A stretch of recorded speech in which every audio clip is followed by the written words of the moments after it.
Hello everyone. Really happy to be here, and maybe just before I start, a quick show of hands. Who has heard of the word hackathon before? Who has participated in a hackathon before? I've lost a few hands. And who has organized hackathons before? And this is exactly what I'm here to talk about. It's like what is the current state of hackathons and where do I see hackathons moving forward? But not just that, but also looking at hackathon actually as a tool of open innovation, which I think a lot of the speakers in this week have been talking around. And open innovation really is the acknowledgement of realizing that we can't do everything in-house. We can't just use our own internal R&D team. We have to look beyond the walls of our company, of our business, to find great ideas, to find good startups, to bring in, to accelerate our innovation. And this itself is a very broad kind of setup. So what I would like to do is break this down into 4 different segments of innovators that we can tap into to work together with. So we have startups we can bring in, we have students we can work together with, tech talent through hackathons, but also many of our companies have tens of thousands of employees. These people certainly have a great understanding of the business and ideas that we can further develop. So I'm going to be talking about each one of these 4, but also have a specific focus on hackathons because this is something that's still quite new in Asia. It was actually originally from San Francisco, popularized by Facebook, and seeing how we can make this relevant for Asia to tap into some of these insights from external parties. And all these 4 kind of audiences, they all have one purpose in common. It's all around putting talent onto a specific problem we're trying to face, but putting a time limit to it. There are some innovation programs which are open-ended, which I don't very much believe in. But most of these, the way we run them is we put a deadline to it to really ensure that we're getting all these insights, all these startups to apply. For us to then evaluate who are the best ones we want to be working together with. So as I mentioned, first off, I'll talk about the startup challenges. And just to compare this to how currently things are happening, right? So most of the companies that have an internal R&D team, if there's a new opportunity that comes on their table, probably the first thing they have to do is hire some external people because they may not have the skills they need themselves. And then they're going to be working for about 18 to 24 months on maybe 1, 2, or 3 prototypes. They're going to be spending thousands, if not even millions of dollars on these prototypes, and it's very risky because at the end of this process, which can take, depending on industry, somewhere between 1 to 10 years. If you're in the aviation business, it's more towards the 10-year side. If you're in the consumer business, it's more towards the 1-year side. So it's a very risky endeavor. So how can we utilize open innovation to make this less time intensive, cheaper, and less risky?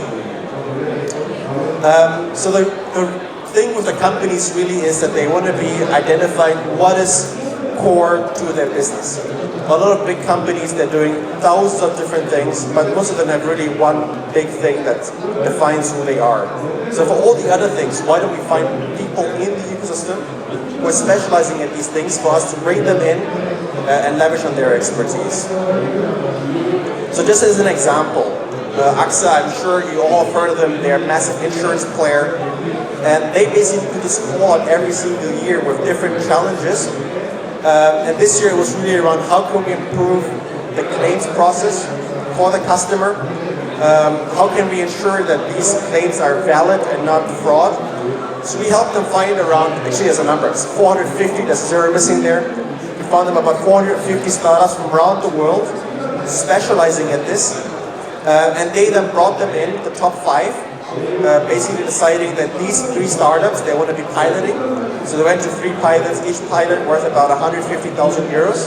These pilots are still ongoing right now. And the idea is to basically do these pilots, determine which ones do they want to commercialize.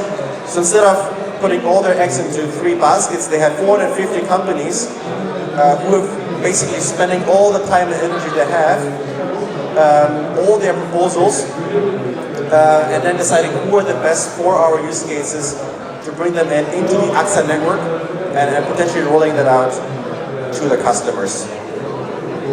Another example is with Airbus, another speaker that we had yesterday. Airbus has a few businesses. One of them is in the satellite and aerospace business. And through this, they're generating a lot of data. So they have all the satellite data that's available And Airbus is like, all right, we are in the business of sending these satellite up into space, but we're not so much in the business of building businesses around this data. So how can we open up this data to startups that can then build businesses around our data? Be this around deforestation in Indonesia, be this around insurance claims in the Philippines when there's a earthquake. So they again opened up all of this data. They had about 133 startups from 39 countries that use that data to integrate into their business. And now basically with the best startup, they took that into their accelerator, which is called the BizLab in Toulouse, to further help them to push their product to the customers. Because end of the day, the startup success is Airbus's success, because Airbus in the long run is going to be selling this data to the startups. In the beginning it's for free of charge to help them get off the ground. And in the long run, they want to be monetizing this as a way to drive further business. Another example, and I chose this example for a reason, it's Melco. None of you, I guess, have ever heard of Melco. And the reason here is that we don't need to be a very, very famous brand to attract these startups. But Melco, they're a massive casino operator in Macau. And Melco, they're very good at structuring and running these casinos. But now they're looking at how can we better improve the in-casino experience? How can we ensure that even prior to the customer getting to the casino, they have a great experience? So we helped them find about 150 startups around Asia Pacific, tackling various parts of the customer journey. They brought in the top 5 to Macau early this year. And now with the top 3, they're running pilots in their casino. So they selected one casino as a test bed to try out these solutions. And the idea again is to select who are the ones that are commercially viable to then roll out across all the casinos that they run in Cyprus, in Manila, and in Macau. So really it's very, very flexible. Any company from any part of the world can open up a challenge, saying we're looking for innovative solutions that we can bring in to pilot. And the really core part here is that these startups that are coming in, they already have a product, they have a few paying customers, and we're almost an extension of their sales team because we're helping them get all the buy-in from the enterprise customers. All our programs have a pre-committed amount of pilot money that they're going to be spending. So the startups, even before they get themselves into it, they know, okay, this is too big for us, this is too small for us. And it's all very transparent, so no one ends up wasting their time. Underneath, you have this framework that we utilize to identify the best startup. So we spent about 6 to 8 weeks finding all the best of startups from APAC, from around the world, from Southeast Asia. It is very, very flexible. At first, you want to keep it to the executive summary from that startup. So very, very high level to ensure there's a fit between what the business is looking for and what the startup is providing. And depending on how broad / specific this topic is, typically about 100 to 300 startups will put forth their proposal. We will then bring this number down to about 20 startups. And these 20 startups, we will link them up with the business unit, which is sponsoring this problem statement, to really dive into detail, to make sure that what the startup is providing and what the business is looking for is in line. Oftentimes, at this stage, the business might open up more data for the startup to integrate, to play around with, and they will provide more insights to really dive into a lot of detail.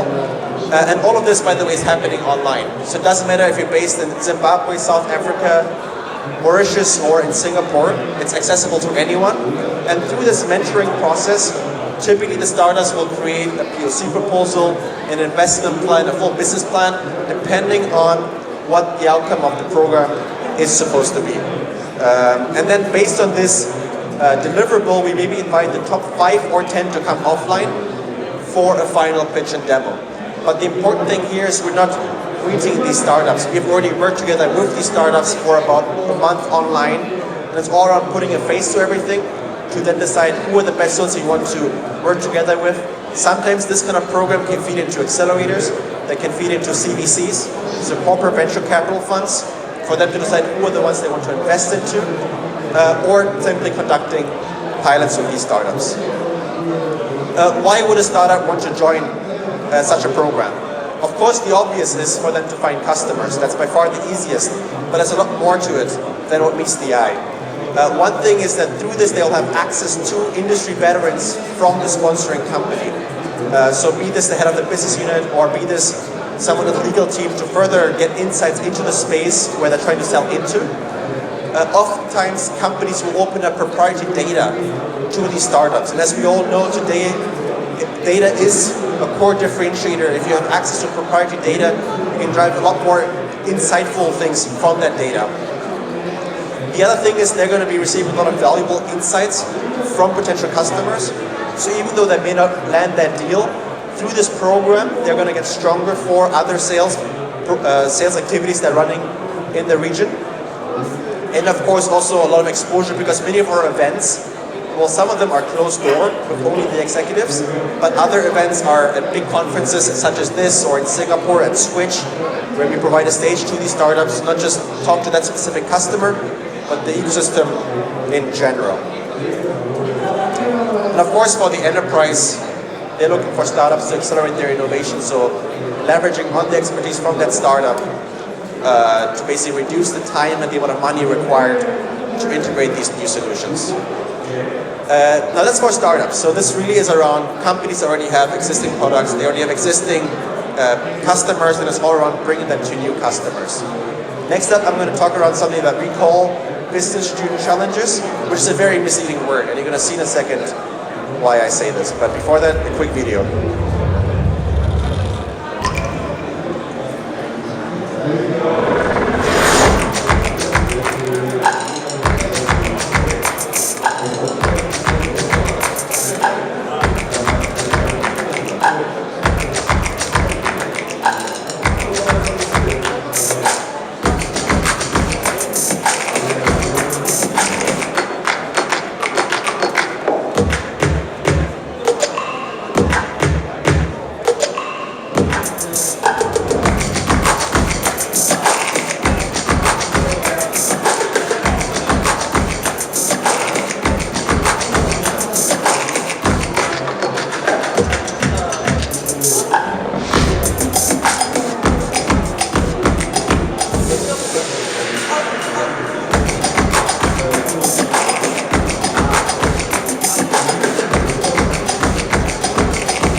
So this is a program that L'Oreal has been running for around 25 years. And the cool thing here is really that this is what they use to recruit graduate students. And they're asking these students every year similar things, but it's around how can we launch this product in your home market? How can we market this product in your home market? And L'Oreal is selling actively to people in their early 20s. That's one of their core customer segments. So instead of asking all these, I don't know what they call them, like panel discussions, why don't we ask the people we're trying to sell to? Share with us your insights. Share with us how would you do this for yourself? And L'Oreal will get all these insights. So as you saw, it's 34,000 students from around the world participating in this. And then the best ones they will hire to then implement these things as part of the graduate program. So it's a really, really innovative way to turn hiring programs into a value adding and value insight kind of a based program.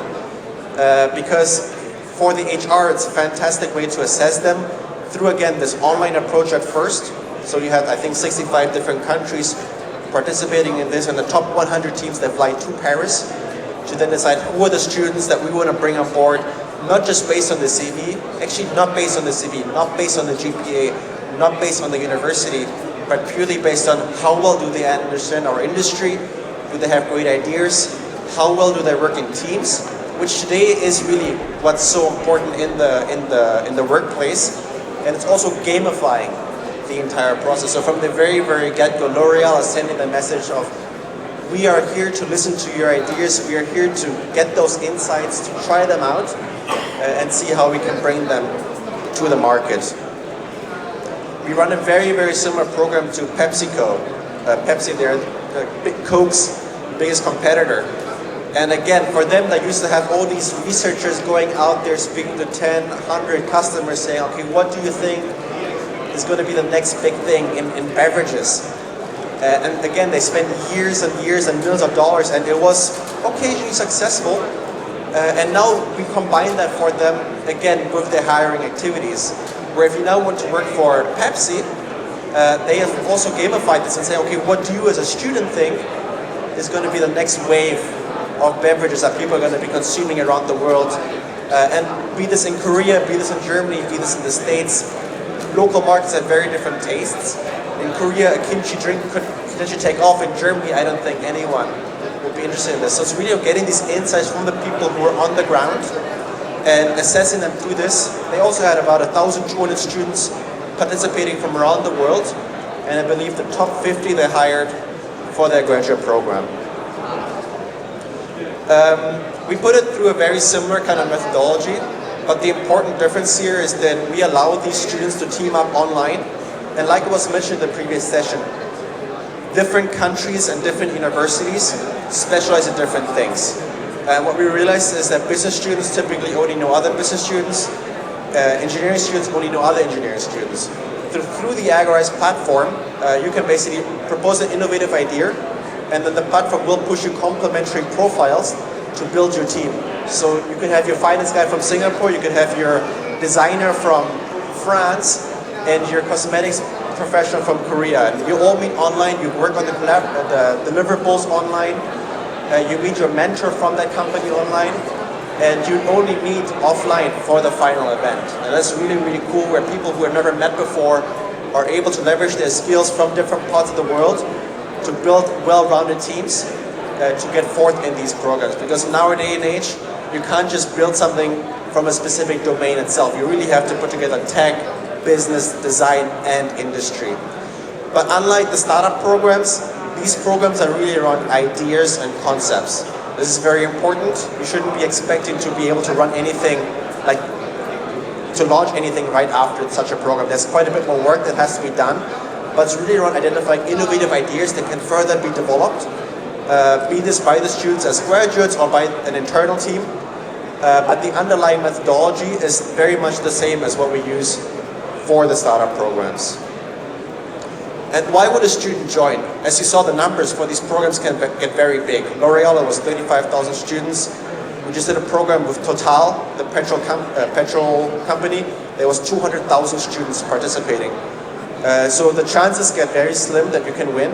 But winning is just really the final goal. There's a lot of other benefits students can get from joining these programs. And in no particular order, it's really around expanding their network. So you're going to meet like-minded people who also have an interest in this area when you join the program. And so for Pepsi in the beverage space, for L'Oreal in the cosmetics space, it's almost ish tasting what the startup life is like. I mean, ish. This is really quite an exaggeration, but it's around putting together a team, starting to work on something. And many students that join our programs today, maybe in 2 years, end up joining our programs as a startup. So we're trying to expose them to the different tools and techniques to validate their businesses, to validate what they're working on, to then decide maybe further down the road if corporate life isn't for them, if they can turn it into a startup. And we're really here to help them to make that jump, to turn their ideas into concepts that are validated, and maybe even taking that to market further down the road. The third thing really also is, and this is very exciting for university, is that we're working on real problems. This is not some Harvard business case from 1950. This is something that Singapore Airlines, that Pepsi is facing today, and we're looking for insights. So actually a lot of universities around the world are integrating our programs into their syllabus.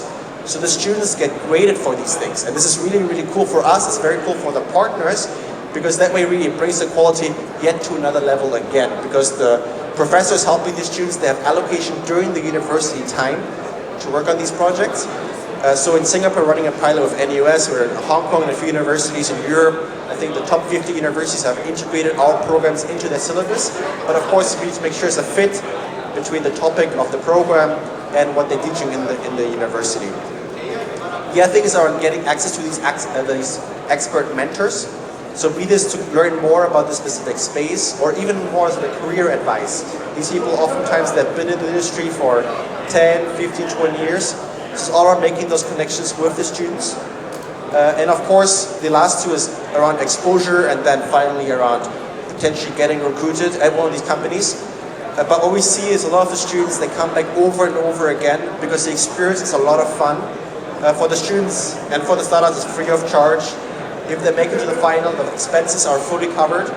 So it's a very, very cool experience for the students, but also not just for fun, but also to find those jobs at the end of the day.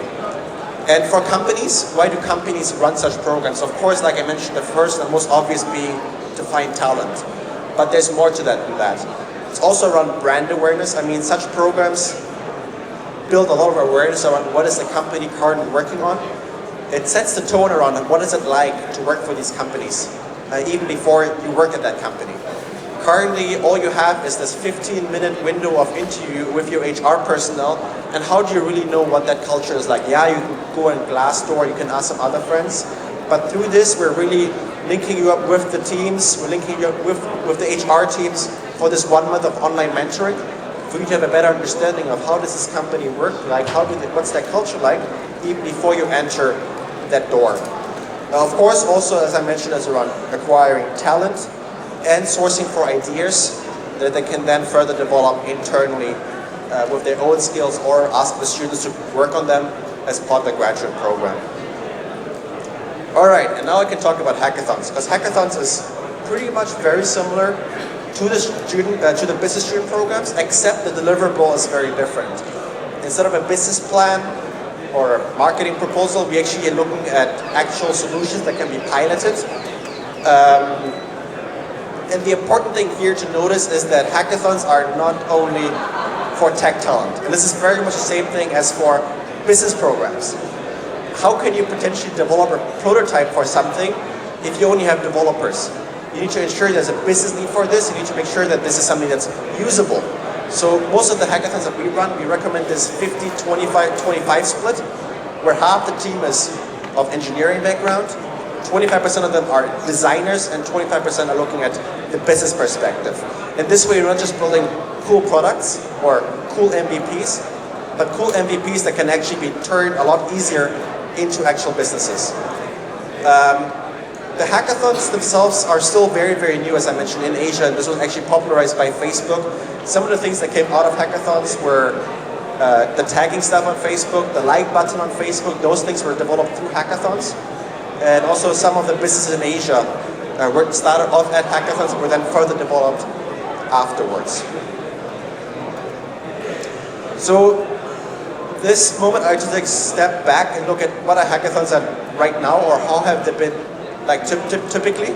Typically, you're talking about a 24 to 48-hour format, where over a weekend, you may start off with 200 students or developers coming together in a hall as such. But the issue is that as this day passes, the numbers will drop further and further and further, because what they do is online, they just say, okay, I want to come. And then they all show up because the organizer is saying, oh yeah, there's free beer, there's free pizza and Red Bull.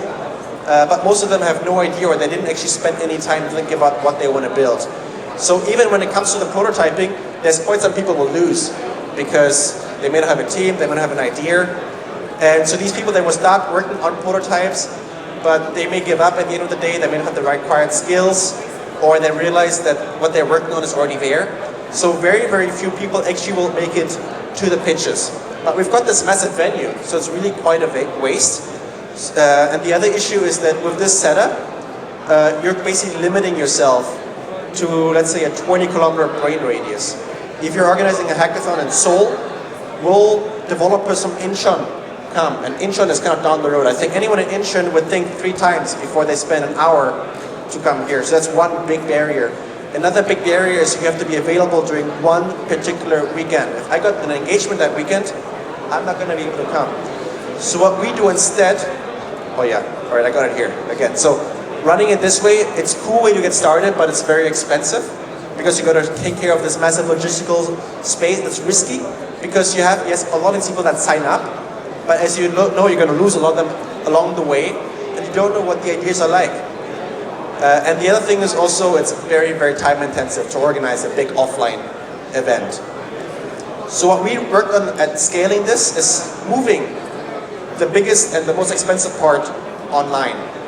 So we say, okay, look, we will do the team formation online for anyone to form up, to work on the initial proposal.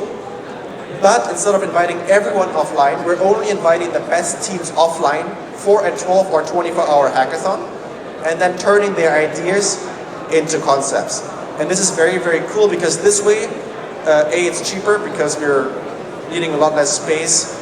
The mentors we have are not dividing themselves between 200 teams, they're dividing themselves between maybe 20 teams. And that way we also really ensure that they have all these insights from the business already, and that the ideas they have are a lot more grounded. So it really helps with quality control, and it's easier to organize. And this way we can really invite anyone from around the world. If that's not just from Korea, this is the first way to get started. You can invite people from Busan, from Jeju, from Incheon, from Seoul. But beyond that, I mean, nowadays, we don't really care anymore who you are or where you're from. I mean, that's mean. But a lot of them is all around, are you the best at what you do? If yes, we want to bring you in. So as an example, this is something we've been working on with Amazon for the last 2 years, is how can we run a hackathon, not just in one country, but in 6 countries around Southeast Asia at the same time. So we did it in Singapore, in Kuala Lumpur, in Ho Chi Minh, in Jakarta, in Bangkok, and in Manila. So in all these countries online, they teamed up, they worked on their ideas, and then offline we had these 6 hackathons in 2 weeks to basically decide who are the best people. And the reason why AWS is running this is, again, yes, for spotting talent, but also more so for educational purposes, to train people on the tools that they have, to get feedback on the tools that they have. Because AWS is still a pretty American-centric company. They're coming in Asia more and more, but they really want to gain feedback from the people. It's like, what do they need? What are they struggling with? What are the trends? So they can develop even more tools for the developers on the ground. Of course, if you have any questions about anything I'm saying, you can put it on Slido. I'll be getting back to these questions afterwards. But these hackathons are a cool way to spot the talents, a cool way to educate the market, to get feedback from these developers, and it's ultra scalable by doing it online to offline and not purely offline. Aegon is a big Dutch insurance player. They're looking to enter India big time, so we did a program with them in Mumbai. And in Mumbai alone, we had about 1,300 developers again that signed up for such a program. The top 20 teams were invited offline for this hackathon. This wasn't so much for recruitment purposes. It was really more around identifying top ideas for them to further develop. And instead of giving jobs, they gave away cash prizes to the participants to basically buy the ideas of them for Aegon to further develop it internally. The methodology can again be twisted a bit, and the only difference here is that you go from ideation of an innovative concept, and then offline we then turn this concept into an actual prototype. And this is the very, very important thing about a hackathon. There are a lot of words out there right now. There's ideathon, makeathon, startupathon, startup weekathon. The word itself has been abused quite a bit. If a hackathon was a real hackathon, the core thing you have to be looking at is, at the end of the day, at the end of the program, do they have an actual MVP that can be tested, that can be piloted, to then determine if this is something we want to be developing further or not. All right, and last but not least, I want to be talking around internal programs. As I mentioned, a lot of enterprises, they have tens or even hundreds of thousands of employees. They understand the space very, very well. They understand the customers sometimes very, very well. So why don't we leverage some of their insights to get new ideas for business ideas that we can then further develop. Unfortunately, for internal programs, it's a little hard for me to share things because oftentimes I sit behind very thick firewalls. They like to keep these things very, very secret. But I have one example I can share with ALD, which is an automotive rental business. And basically what they did is they launched this program. It's called Kill Your Own Business. You know, that's exactly what the title says. It is, imagine you're a startup or a competitor. How would you disrupt what you, your business, or your department is doing? So this itself was a France-only program. They had about 110 employees coming together to brainstorm these things. And then off the back of this, the top 5 projects, they took on board their internal innovation lab, where they provide them further tools and support to then turn these ideas into something that they can actually pilot and decide whether or not they want to spin this out. So companies are getting more and more active in this as well, because it is something that's been left on the table for the longest time. So the cool thing about this is not just around, again, spotting the ideas, it's also around fostering inter and intra-department collaboration. Most of the time, your finance guys will only work with other finance guys. Your marketing guys will mostly only work with marketing guys. So how can we bridge these gaps between these different departments to gain from their insights to work on these ideas? So that's why we, again, use this team builder function that Agorize has developed to match them up, to build these well-rounded teams. On an HR and learning and talent development side, it's around spotting top talent that they can potentially move into vacant positions or invest more resources into for executive positions.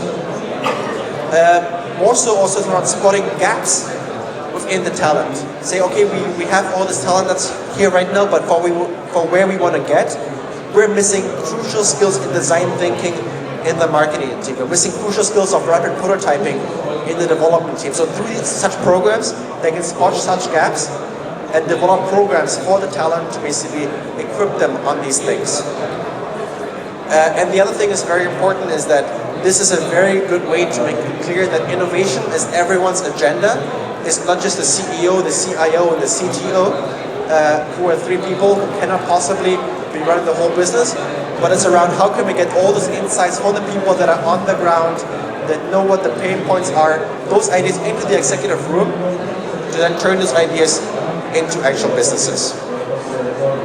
So as I mentioned, we covered sort of 4 different areas of innovators that we can tap into to build our open innovation programs. And 3 tips for me if you're looking to launch your own. Firstly, at the first stage, try to be as open as possible. And open, you can see in multiple ways. One is geographic openness, the other is around topic openness. If your problem statement takes 10 lines to explain, there's going to be like 3 people that are going to apply because it's very, very specific. So it's really important in the beginning to keep it open, to get people into the funnel, and as they go, you can guide them along into a direction of where you're trying to get them. And the other thing is around being organized. I mean, something like this, you can't do from today to tomorrow. It takes around 4 weeks to set something up like this. A bit more if it's a big program like what we do with AWS or Total. But 4 weeks is the amount of time you should give yourself to launch such an initiative. And the third thing, which for me is very, very important, is make it win-win. A lot of programs, a lot of hackathons, a lot of startup programs are very one-way, where there's only benefit on one side. You need to ensure that these startups will keep coming back to your programs, and the only way they'll do so is by ensuring that there's actually something in for them. Be that paid pilot, be that accelerator program, be that investment, be that feedback, or for the students, the mentoring. It really varies, but make it something that's win-win and not just something for yourself.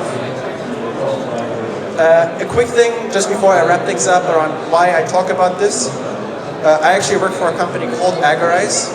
We've been around for around 7 years, French company, present across the world. And over the last 7 years, we've run about 500 of such programs, from Latin America to Brazil to Singapore to Australia. And the cool thing is that we do it pretty much for anyone in the industry. So whether you're Singapore Airlines, Amazon, Intel, or LVMH, it's around really identifying what are you trying to achieve through your open and innovation initiatives. And we would then help them structure a program around this to tap into the relevant innovators and then help them, guide them along the process to find these startups, to find that talent or those employees for them to work together with. And through all these programs, we basically build up this global network of around 3 million students, 800,000 employees, 1 million developers, and 300,000 startups. In Korea as well, we're getting a lot of startups that are joining our program. I'm sure many of you have heard of a program called Slingshot by Enterprise Singapore. Maybe it rings a bell. This is something actually we are running for the government in Singapore. So it's all around opening these doors, making it a level playing ground where we're helping these startups get their foot into the door with these multinationals, because we know how to speak to enterprise very well, and we know how to speak to startup very well. So we're helping make this bridge work. But of course, also for every program we run, we have to keep on building those networks, because this planet has 7 billion people. So we keep on working on more partnerships, on more direct scouting to build our network in this space. So if you're a startup and want to join any of our programs, they're all free of charge. You can simply go to agorize.com. Right now we have paid pilots by Singapore Airlines, by the Asian Development Bank, by Paris Airport, all up for grabs. Most of these pilots range from 10,000 to 150,000 euros. If you're a student and are looking for jobs, currently we're running programs with LVMH, with some other programs. There's so many programs are happening. You just go on agorize.com, find all the opportunities that are available to you. And if you as a company are looking to launch your own program or have some questions around this, feel free to hit me up. I'm on LinkedIn, I basically live there. And of course, if any questions are on the floor, I'll now take some time to address these. But again, thank you so much again for listening to me for an entire 35 minutes. It's really been a pleasure. Thank you. Well, thank you, Johannes, for sharing with us how it's like in the hackathon. Now let's look into the Slido and see what kind of questions we have.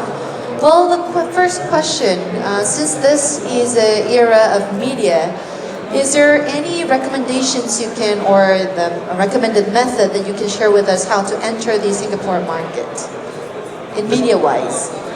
For a media company to enter Singapore? Yes.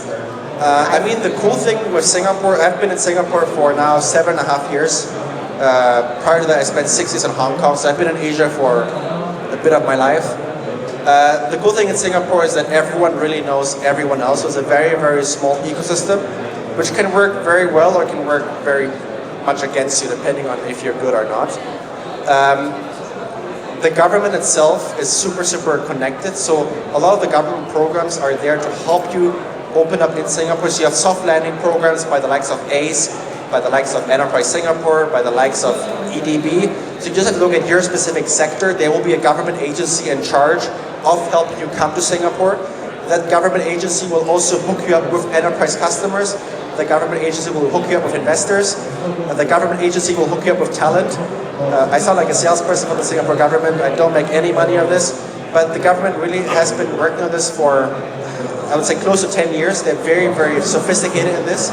So just find out who that agency is. They're connected to all the companies in their respective space to basically open up these doors for you.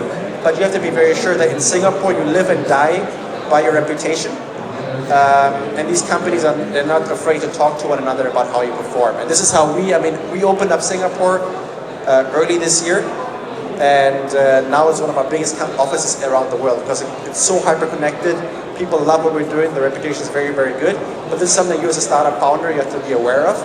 That you have to be careful on your performance, that you keep on delivering, because people do talk. It's not a silent ecosystem like what we saw for myself in Hong Kong.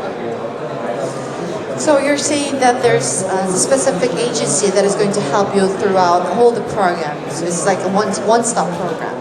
Yeah, exactly. So it's like a Kita per se, but Kita broken into separate different pieces. I mean, you have Enterprise Singapore, they do anything startup, bringing them into Singapore.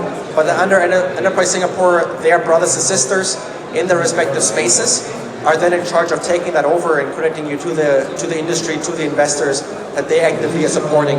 So what's the name of this agency? Enterprise Singapore, they're the face of this all, and underneath you have, or not underneath, they don't report to Enterprise Singapore, but they're the partners. You have IMDA, you have the Maritime Authority, you have the Transportation Authority. So all of these very closely work together. It's not one government and 10 different agencies, but it's one government, everyone working together, seeing how they can help out one another, which is really, really cool about Singapore, because if the boss says we run this way, everyone runs that way. So you can go through Enterprise Singapore as a touch point, and then they will connect you to whoever the most relevant people are in the ecosystem. Yeah, well, before we go ahead with our second question, let me interpret that a little bit since our question was handled in Korean. 네, 아마 미디어 회사에서 이 질문을 주신 것 같은데요. 싱가포르에 진출하기 위해서는 키타처럼 한국무역협회처럼 엔터프라이즈 싱가포르라는 곳이 있습니다. 이곳에서 모든 것을 전담해서 한다고 보시면 되겠는데요. 싱가포르라는 국가 자체가 모두 상호적으로 연계가 되어 있고 정말 작은 사회이기 때문에 엔터프라이즈 싱가포르를 통해서 연착륙할 수 있는 그런 프로그램들이 마련이 되어 있습니다. 그리고 또한 싱가포르에 지금 진출을 생각하고 계신다면, 고민을 하고 계신다면 본인의 평판 관리를 정말 중요하게 생각을 하셔야 될 것 같아요. 모든 아까 말씀드렸다시피 정말 작은 사회이고 모두가 서로를 알고 있기 때문에 행동 하나하나 조심히 하셔서 레퓨테이션을 관리하시고요. 고객, 투자자, 인재 모든 것을 이 엔터프라이즈 싱가포르에서 관리를 해주실 거라고 생각을 합니다. 그러면 다음 질문 저희 넘어가도록 하겠습니다. Let us now move on to our second question, which is where would you put the responsibility for those activities inside a corporation? Corporate development, respective departments, R&D? Yeah, it's a very interesting question, and it also depends on what are you trying to achieve. So of course for, let's say, a student program, right? Typically we see 2 departments, or actually even 3 departments teaming up. It's going to be led by the HR team, but the HR team will also go to marketing and they may go to the innovation office. So that's what we see for student programs. For startup programs, it's typically the innovation team itself, whose customers are the respective business units. So I mean, every company is set up differently. Sometimes you have every business line having their own innovation team. Some companies have one innovation team that cuts across the whole organization. But typically in all of these you have innovation involved. If it's student or developer, you typically have marketing and or HR involved as well. So it depends on what you're trying to achieve. And actually, just to get back to the first question, if you're interested in Singapore and meeting the ecosystem, basically in November 11 to 15, there's an event called Switch, SWITCH, which is organized by NRF, which is the National Research Foundation, Enterprise Singapore, and the Monetary Authority of Singapore. So it's basically the summit of government summits. They're expecting around 50,000 plus people to attend this, and you're going to have the whole ecosystem under the same roof. So you have academia, you have investors, you have corporates, you have startups, and you have talents. So if you're interested in Singapore, I really recommend you to check that out because that's the best way to get a feel for Singapore, what that startup ecosystem is like, and whether or not that's something that's interesting for your startup or not. Okay. Well, so I think since you have mentioned Switch, I think it would be good to translate that in Korean also because that's such an important information. 네, 혹시 싱가포르의 진출에 관심이 있으신 분들께서는 스위치라는 행사에 관심을 가져주시면 될 것 같습니다. 11월 11일에서 15일까지 스위치라는 행사, SWITCH라는 행사가 싱가포르에서 열릴 예정입니다. 싱가포르 관련돼서 관심 많으신 분들은 이 행사에 한번 관심을 가져주시면 좋을 것 같습니다. Well, Dark Claws, were you satisfied with the answer? Okay, let's move on with our last question, which is great work for brands upgrading and leveraging good skills. Emerging market startup need to find or expand technology, deep tech, no big budget. How does this translate?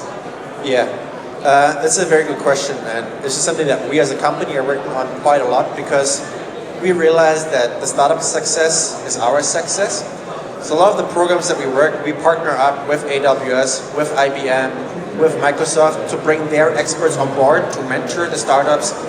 If it's something that's more software based, we bring on other partners depending on what kind of area they're working on. So this could be more industry specific things. So we are not running these programs on a one-to-one only. Oftentimes we bring other partners in because even for Agorize, we're extremely limited about what we do. There's more things that we don't do than what we do, so we're very, very clear defining what we do.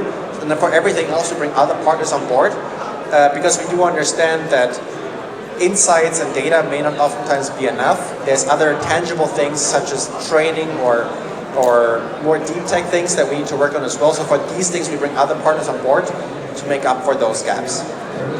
Okay, so since we have enough time to accept questions from the floor, we're going to open the floor for some questions. 네, 저희 시간이 조금 남은 관계로 저희 객석에서도 질문 받아보도록 하겠습니다. 질문 있으신 분들은 손을 들어주시면 마이크를 전달해 드리도록 하겠습니다. 네, 저희 맨 뒤에 계신 분께 마이크 전달 부탁드리도록 하겠습니다. 네, 마이크 전달 부탁드리고요. 소속과 직함 밝혀 주시기 바랍니다. Hi, my name is Veronica Kim. I'm with OTR Corporation. We develop content for 21st century skills in platform, AR, and ML. I'm just wondering, I'm wondering how many Korean companies are currently in Singapore? I mean, startup companies who's doing business in Singapore. I have no clue at all. I know in Singapore itself there's, I don't know, the latest number is like 7,000 startups. But Singapore really is trying to sell itself as Southeast Asia's capital. Oftentimes in Singapore, the B2C market, as we're all aware, there's 5 million Singaporeans, is very, very limited. The B2B market is super, super exciting because pretty much every enterprise in the world has their Asia headquartered in Singapore. But even more so, it's a fantastic springboard into adjacent markets like Indonesia, like the Philippines, like Vietnam, all the sessions that we heard earlier. So a lot of startups go through Singapore to access these markets, or they simply come to Singapore to raise funding because of the legal framework that the government has set up. But around your question around the specific number of Korean startups, you'll have to ask Enterprise Singapore. I wouldn't know how to answer that. Okay, so there's about 7,000 startups overall. Don't quote me on the exact number, but it's around there. Okay. Because I know on Agorize itself we have about 1,000 startups from Singapore on our network, and I think there's about 6-7 others that are on our platform. But you can Google this. You can go Startup SG, I think. That's the government site for all the startups, and you find a whole list of all the startups that exist in the different domains Which in Singapore. website is that? Startup SG. Startup SG. 네, 혹시 싱가포르에 얼마나 많은 스타트업들이 존재하고 있는지 궁금하시면 스타트업 SG라는 웹사이트를 방문하시면 싱가포르에 지금 현재 있는 모든 스타트업들 리스트를 만나보실 수가 있습니다. Okay, Startup SG, that is. And also on there you have all the resources available for startups, all the grants, all the talent subsidies, all the tech subsidies, how to incorporate. So this is basically the one-stop portal where you can go, and then you can go to other sites based on that. But that's the hub that they're currently building. I think they launched it about a year ago as a resource platform for any startup that is coming into Singapore or from Singapore and conquering the world. 네, 죄송합니다. 스타트업 SG라는 이 도메인이 1년 전에 만들어졌고 거의 원스톱 서비스라고 생각하시면 될 것 같아요. 보조금부터 시작해서 모든 스타트업 관련 정보를 만나보실 수 있으니까요. 관심 있으신 분들은 startupsg.com을 방문해 주시기 바랍니다. Let's now accept questions again from the floor. 예. 네, 하늘색 티 입으신 분께 전달 부탁드립니다.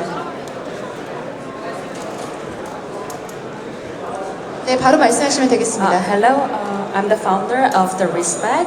It's based on a travel platform. I'm South Korean, but I'm actually looking forward to cooperating with North Korean startups. I just heard that there is one startup which is called Joseon Exchange, which functions as a bridge to help entrepreneurs in North Korea in Pyongyang. So, have you met any North Korean startups while running this program? Thank you. Yeah, actually, on our platform right now, we have startups from 189 countries. There's 4 that we don't have, and one of them is North Korea. It's something where, for us, we've had difficulty in tapping into that market. But we also have to take a step back and look at why we run these programs. We are still a very corporate-centric setup. We run our programs bespoke for someone's need. So if these startups can't get out of Korea, North Korea in this particular example, it's very difficult. But I have some good friends that are in Korea teaching entrepreneurship, that are working on the ecosystem. It's something very, very, very small right now. But it's something where we as Agorize have not done anything yet. Again, let's now accept the questions from the floor. And if you are a bit shy to speak up, then you can use our website, slido.com. And the code number is 7357. So you can refer to this code number in order to write your comments down. You can also do this, or you can simply raise your hand in order to speak up. Is there anyone who would like to ask questions? Okay. Then, this will be all for Agorize Asia. Thank you very much for joining us, and this will be all for the Singapore part. Thank you so much, Johannes, for being Thank you very much.